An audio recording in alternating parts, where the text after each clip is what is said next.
Clôture des travaux de l'atelier du secteur de la pêche sur la modernisation de la pêche artisanale à Nouadhibou.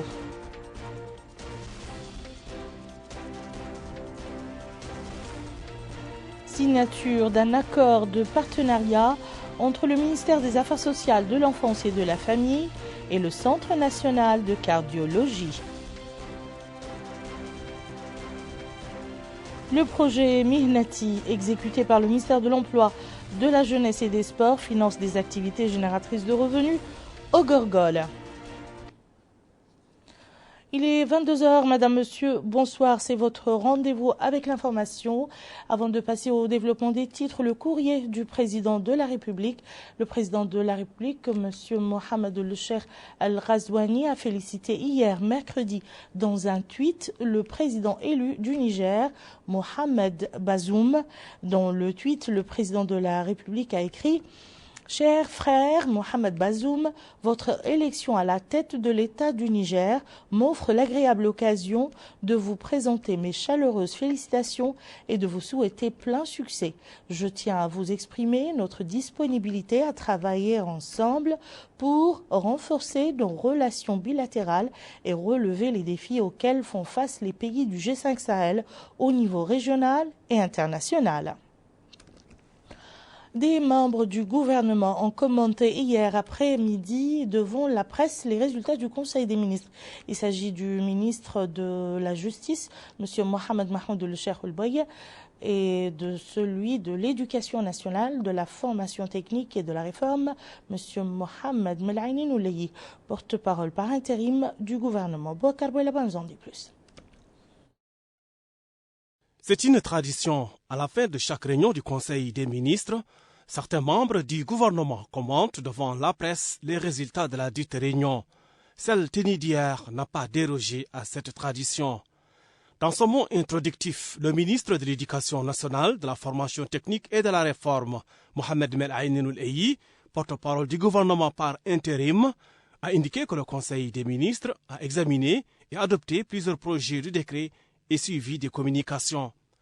Parmi ceux-ci figure un projet de décret modifiant des dispositions du décret relatif à la création de l'Institut national de la promotion de la formation technique et professionnelle et une communication du ministère de la Justice sur les réformes à entreprendre dans les établissements pénitentiaires. Justement, le ministre de la Justice, Mohamed Mahmoud El-Cheikh Abdullah Al-Boye, est revenu sur les grandes lignes de la communication relative au plan de réforme des établissements de détention et de réinsertion adopté en Conseil des ministres. Il a expliqué que le milieu carcéral continue de faire face à des défis, en dépit des efforts déployés par les autorités pour améliorer les conditions de détention à travers la construction de nouveaux établissements et le renforcement des services dont bénéficient les détenus. Ces problèmes vont du surpeuplement au manque de moyens logistiques, en passant par une absence de politique de rééducation, réinsertion et prévention des récidivistes, entre autres. Pour venir à bout des difficultés soulevées, le ministre de la Justice a indiqué que son département va mettre en œuvre un plan de réforme avec les moyens de l'État et l'accompagnement des partenaires techniques et financiers. Ainsi, il est prévu de réviser l'organigramme de la direction centrale chargée des prisons, ses missions et ses prérogatives. À son tour, le ministre de l'Éducation nationale, de la formation technique et de la réforme, Mohamed Melaini Nouleyi, porte-parole du gouvernement par intérim, a expliqué que l'objectif du projet de décret abrogeant et remplaçant des dispositions du décret 2019-037 relatif à l'Institut national de promotion et de la formation technique et professionnelle vise à renforcer le dispositif de formation technique, notamment avec la mise en place d'un mécanisme qui permet à un maximum d'établissements de bénéficier des financements du fonds de formation technique et professionnelle. Il a précisé que la grande nouveauté sera le fait que les instituts privés seront désormais éligibles à ce fonds. Interpellé par rapport aux évaluations des enseignants contestées par les syndicats, le ministre de l'Éducation nationale a indiqué que des concertations sont en cours pour trouver une solution idoine. S'agissant des nouveaux critères établis lors du dernier concours de sélection d'élèves enseignants, le ministre a souligné que l'enseignant étant le pilier du processus éducatif, son niveau de base et la qualité de sa formation doivent être encadrés. Le gouverneur de la Banque centrale de Mauritanie, M. Cheikh El-Kabir Ould-Moulay Taher, a décoré aujourd'hui au nom du président de la République un certain nombre d'employés de la Banque centrale, et ce dans le cadre bien sûr des festivités marquant le 60e anniversaire de l'indépendance nationale. Ainsi, il a décoré de la médaille de chevalier de l'ordre de mérite national M. Baha Meiden Mokhtar, directeur général de l'administration, et de la médaille de reconnaissance nationale M. Mamadou Youssouane, directeur chargé du marché de change, et il a également décoré de la médaille d'honneur première classe Monsieur Nourdine Taleb Sidi, chef service comptabilité de la Caisse, et Natalia Leila André Lakman, secrétaire particulière du gouverneur. La cérémonie s'est déroulée en présence de plusieurs responsables de la BCM. Je vous le disais en titre clôture aujourd'hui à Nouadhibou de l'atelier d'échange et de concertation organisé par le secteur de la pêche et de l'économie maritime. L'atelier en question a été l'occasion pour les participants de revisiter le secteur de la pêche maritime et de dégager les voies et moyens de la modernisation de la pêche artisanale. Le point avec Garmi Teketi.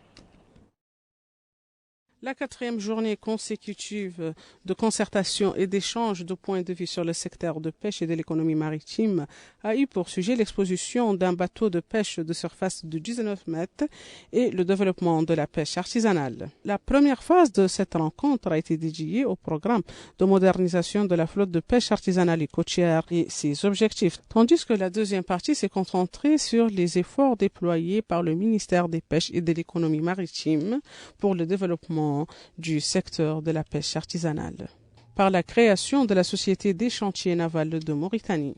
Ces rencontres étaient organisées dans le cadre de revues périodiques qu'organise le département sur les derniers changements intervenus dans le secteur et les contraintes qui entravent son développement. Dans un mot pour l'occasion, la secrétaire générale du ministère des Pêches et de l'économie maritime, Mme Ali Monkous, a précisé qu'elle avait permis d'étudier et d'analyser d'importants sujets comme l'exploitation durable des pêcheries de la zone économique exclusive de la Mauritanie, les industries de pêche, la nécessité de veiller sur la qualité des produits halieutiques, la chaîne des valeurs, la mauritanisation des équipages et les approches propres à moderniser les pêches artisanales et côtières. Elle a affirmé que les recommandations et les suggestions issues de cette rencontre serviront de référence pour les décisions que le département prendra pour la mise en œuvre de sa vision stratégique. À la fin de cette rencontre, des équipements de sécurité maritime ont été remis en don aux représentants des pêcheurs dans le cadre du développement du secteur des pêches. Un accord de partenariat a été signé aujourd'hui entre le ministère des Affaires sociales, de l'enfance et de la famille et le Centre national de cardiologie qui vise à améliorer la prise en charge des malades indigents. Un fonds de 10 millions d'ouguiya a été mis en place sur financement du ministère pour l'année 2021. Le point avec Houroum Telmouili. L'amélioration de la prise en charge des malades indigents a été l'objet de l'accord de partenariat signé par le ministère des Affaires sociales, de l'enfance et de la famille. Un fonds de 10 millions d'ouguiya émeri a été mis en place sur financement du ministère pour l'année 2021. Le secrétaire général du MASEF, M. Mohamed Mahmoud Ould Sidi Yahya, a indiqué que cet accord concrétise le plan d'action du gouvernement visant la mise en œuvre de mesures sociales, dont l'engagement d'étendre l'assurance maladie aux groupes les plus vulnérables, qui n'ont pas accès aux services de la Caisse nationale d'assurance maladie. Il a par ailleurs souligné qu'en outre, le ministère a décidé de débloquer 20 millions d'ouguiya émeri pour contribuer à la prise en charge des patients démunis dans les hôpitaux publics, notamment en ce qui concerne les évacuations médicales à l'étranger. De son côté, le directeur du Centre national de cardiologie, M. Ahmed Ould El-Walati, a indiqué que le fonds sera co-géré par son établissement et la direction des affaires sociales, afin de sélectionner les malades indigents qui nécessitent une prise en charge au Centre national de cardiologie. Il a déclaré que le financement va permettre de réduire le nombre des malades qui n'ont pas les moyens de couvrir les frais de soins dont ils ont besoin au Centre national de cardiologie. Cet accord contribuera à réduire les coûts exorbitants des opérations chirurgicales en plus d'étendre l'assurance maladie au profit des groupes les plus vulnérables qui ne bénéficient pas des services de la Caisse d'assurance maladie. L'ambassadrice de la Mauritanie à Malte, son Excellence Madame Zainab Tali Salim, a présenté aujourd'hui à La Valette ses lettres de créance à Georges Vella, président de Malte. Au cours de la cérémonie, l'ambassadrice a transmis au président maltais, M. Georges Vella, les salutations du président de la République, M. Mohamed El Cheikh El Ghazouani, et ses meilleurs vœux de progrès et de prospérité pour le peuple maltais.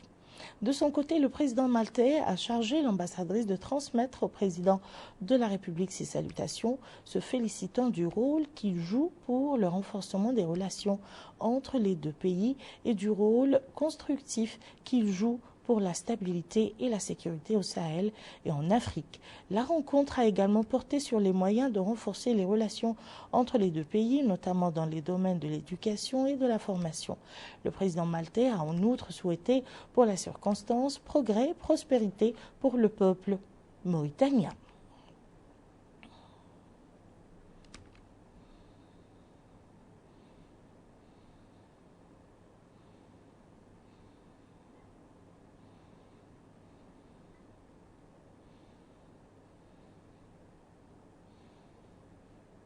Nous allons à présent suivre le point de presse quotidien du ministère de la Santé relatif à la dernière situation de la pandémie de Covid-19 durant les dernières 24 heures. Pour la situation épidémiologique, 21 nouveaux cas Covid-19 ont été enregistrés durant les dernières 24 heures, dont 3 cas contacts et 18 cas communautaires. 27 guérisons ont été enregistrées durant les dernières 24 heures et heureusement 0 décès. Le cumul de cas positifs enregistrés depuis le début de la pandémie est de 17 179, dont 9 050 cas contacts, 7 937 cas communautaires et 192 cas importés. Le cumul de guérison enregistré depuis le début de la pandémie est de 16 524 et le cumul de décès est de 439. Nous avons aujourd'hui 216 cas actifs, dont 175 asymptomatiques, 29 avec des symptômes simples et 12 avec des symptômes graves. Les cas enregistrés durant les dernières 24 heures se répartissent comme suit. Un nouveau cas à Besknou, 2 à Monguel, 1 à Arkiz, 2 à Nouadhibou, 1 à Oulienge, 7 à Oksar, 4 à Tefrakzena, 1 à Tayert et 2 nouveaux cas dans la Muqata'a d'Elmina. 1369 tests ont été réalisés durant les dernières 24 heures, dont 27 tests de suivi et 1342 tests de diagnostic, répartis en 567 tests rapides et 775 PCR. La répartition de nouveaux tests par région, 101 ont été réalisés à Haut Sharqi, 8 à Haut al-Gharbi, 48 à Nasaba, 31 au Gorgol, 21 au Brakna, 61 au Trarza, 9 à Nadrar, 83 à Dakhlet Nouadhibou, 14 au Tagan, 28 au Guidimaka, 8 à Tirzemour, 91 nouveaux tests ont été réalisés à Inchiri, 835 à Nouakchott Ouest, 20 à Nouakchott Nord et 11 à Nouakchott Sud. Le cumul de tests réalisés depuis le début de la pandémie est de 214 662, dont 27 650 tests de suivi et 187 012 tests de diagnostic, répartis en 137 280 TDR et 49 732 PCR. Direction à présent le Haut El Gharbi, et plus précisément Ayoun, qui accueille un atelier relatif au travail des enfants de moins de 18 ans. L'atelier est organisé par le ministère de la fonction publique, du travail et de la modernisation de l'administration en collaboration avec le Bureau international du travail BIT. Le point avec El Haj Abdallah Hiddin. Ces concertations régionales qui se déroulent à Ayoun ont pour but d'élaborer une liste exhaustive des travaux dangereux interdits aux enfants. Elles regroupent des représentants du ministère de la fonction publique du travail, de la modernisation de l'administration, du Bureau international du travail et des autorités administratives. L'atelier de concertation devrait aboutir à concevoir un plan facilitant l'application du cadre juridique lié à l'emploi. Le Wali Moussaïd de l'Houd Sharqi, M. Mohamed El-Mustafa Siddiq, a souligné que le département de la fonction publique a inclus dans son plan annuel pour l'année 2020-2021 des thématiques majeures qui doivent renforcer le cadre législatif réglementaire à travers l'actualisation de la loi sur l'emploi et les textes y afférents. Le Wali Moussaïd a affirmé que le département est tenu de procéder à mener des réformes législatives et réglementaires dans un contexte de concertation continue avec les employeurs et les travailleurs sur l'élaboration d'une liste de travaux dangereux interdits aux enfants de moins de 18 ans. Le maire de la commune d'Ayoun a déclaré que l'importance de ces concertations régionales réside en l'élaboration d'un listing de travaux qui constituent un danger pour les enfants, ce qui sera d'autant plus utile après la promulgation des lois. En dépit du fait que notre pays a ratifié en 2015 un plan national pour l'éradication du travail des enfants, ce phénomène nécessite des concertations inclusives et des actions concrètes à même de garantir la sécurité et la santé des enfants. Au Goudimara, la délégation régionale du ministère de l'Environnement et du Développement durable a organisé un atelier pour la mise en place d'une instance régionale représentée par le bureau local des associations de gestion des ressources naturelles. Plus de précisions avec Amina Mtakhlil. Voici les participants à l'atelier sur la protection de l'environnement qui se tient à la ville de Sélibabi. Cet atelier regroupe nombre de participants venus de toutes les communes de la wilaya du Guidimara. Objectif de l'atelier, créer un bureau régional pour l'association de gestion locale des ressources naturelles. Autre objectif de l'atelier, le renforcement du rôle des protecteurs de l'environnement dans la défense de la nature compte tenu de l'importance de la cause. Ouvrant le séminaire, le Wali Moussaïd du Guidimara, M. Sidi Mohamed Oul Mohamed Ali Oul Swaylim, a affirmé pour l'occasion que la création de ces fédérations est d'une importance organisationnelle capitale et que la protection des ressources naturelles comporte des dimensions stratégiques et développementales au sein des priorités des autorités administratives du pays. Les maires des communes ont apprécié cet atelier et ont appelé à la prise de conscience de la part des responsables des associations de la tâche qui leur incombe de réaliser dans la protection de l'environnement et la limitation des dégâts résultant des différentes conditions naturelles et humaines. Le délégué régional du ministère de l'Environnement et du Développement durable, M. Mohamed Val lui-même, a abordé dans son mot pour l'occasion le règlement intérieur et la nature du travail des associations qu'il supervise. Il a également rappelé que la création et la redynamisation des entités locales décentralisées est essentielle afin de contribuer à la gestion des ressources, et ce, en accord avec la Charte des forêts nationales et des textes s'y afférents. La rencontre d'une durée de 3 jours sera l'opportunité de concertation pour élire les bureaux régionaux des associations, des bureaux qui créeront un cadre juridique qui permettra d'unifier le travail des commissions et d'exercer leur activité de façon légale. Il permettra également de protéger la nature et gérer ses ressources de façon rationnelle. À Mungel et à Barkewel, la composante Mihnati, exécutée par le ministère de l'Emploi, de la Jeunesse et des Sports, poursuit la mise en œuvre de ses projets dans cette zone du triangle de l'espoir pour réduire le fossé social. Financement d'activités génératrices de revenus et démarrage de formation des jeunes à l'école de formation technique professionnelle de Kifa sont au menu de cette composante. Le point avec Mohamed El-Khattat.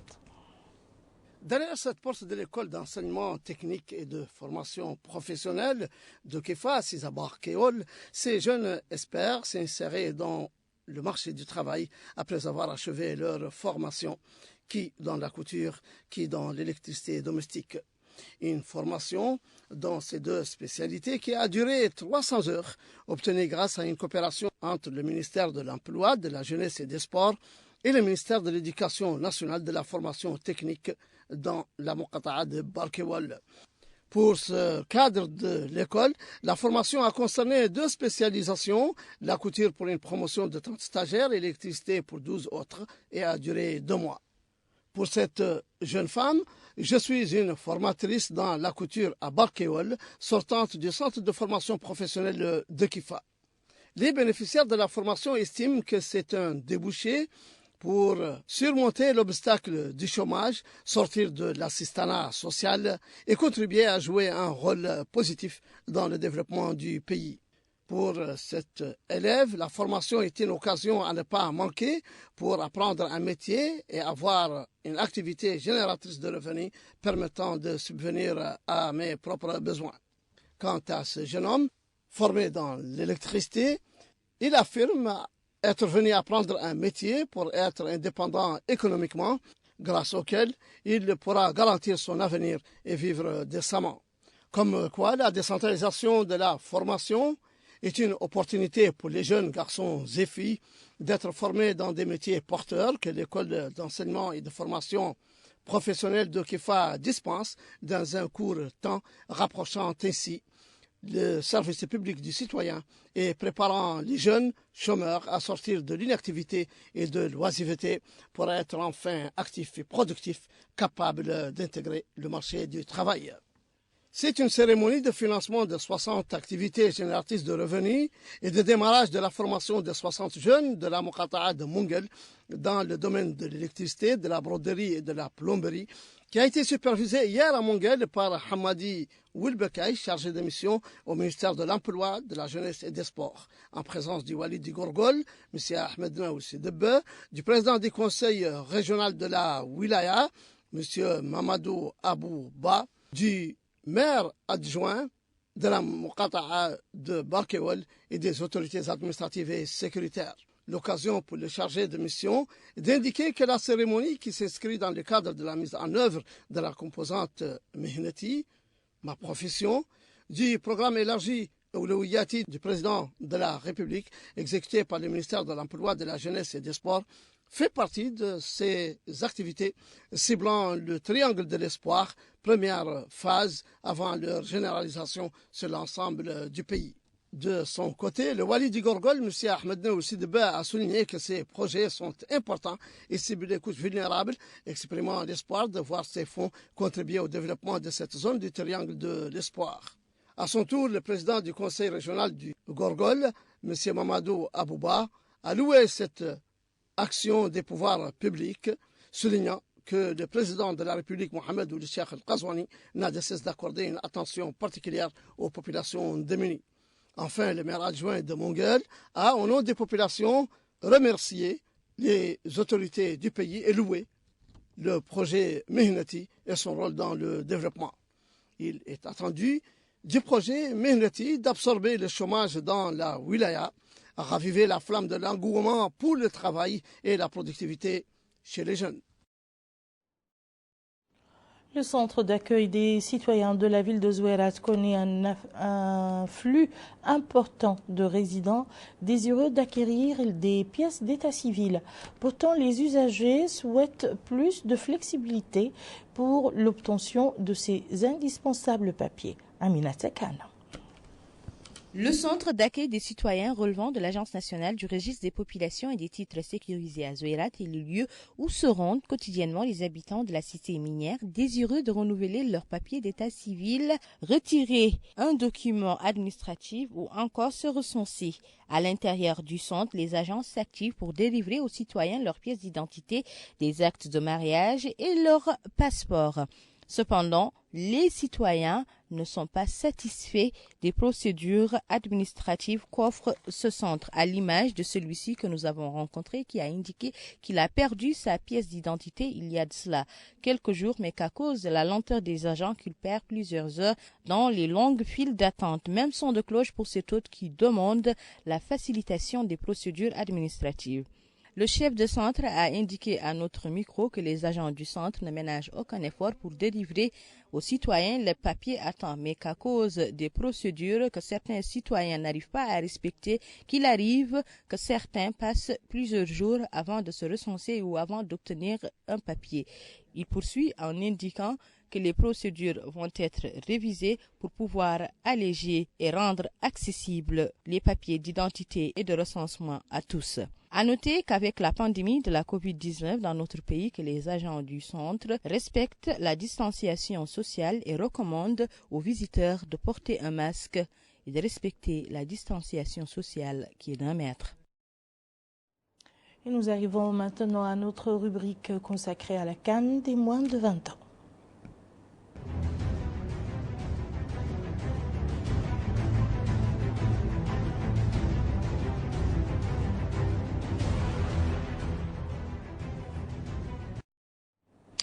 C'est le début des quarts de finale de la CAN des moins de 20 ans.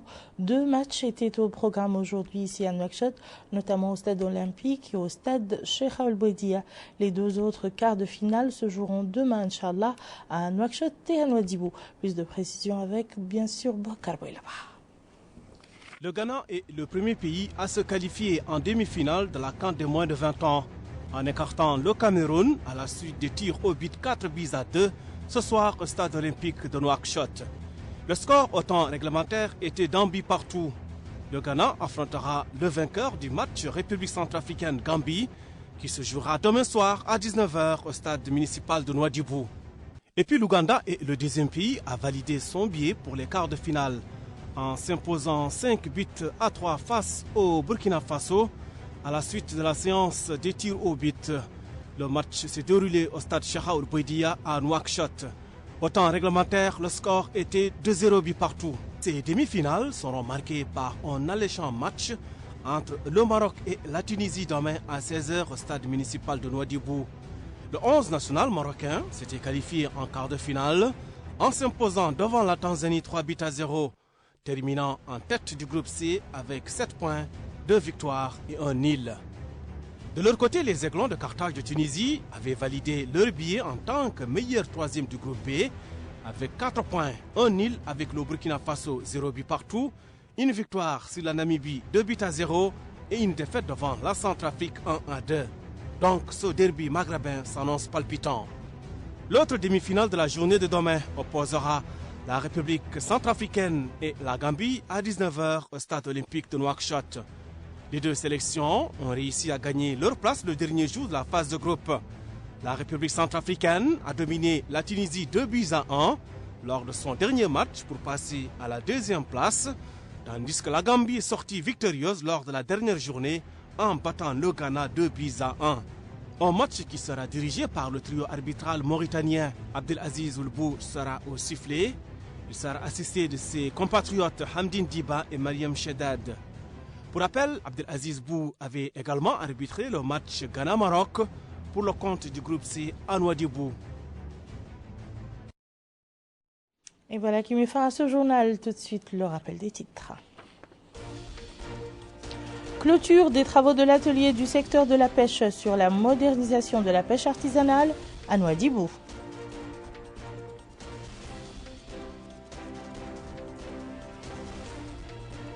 Signature d'un accord de partenariat entre le ministère des Affaires sociales, de l'enfance et de la famille et le Centre national de cardiologie. Le projet Mihnati, exécuté par le ministère de l'Emploi, de la Jeunesse et des Sports, finance des activités génératrices de revenus au Gorgol. Merci, madame, monsieur, de nous avoir suivis. À très bientôt, Inch'Allah.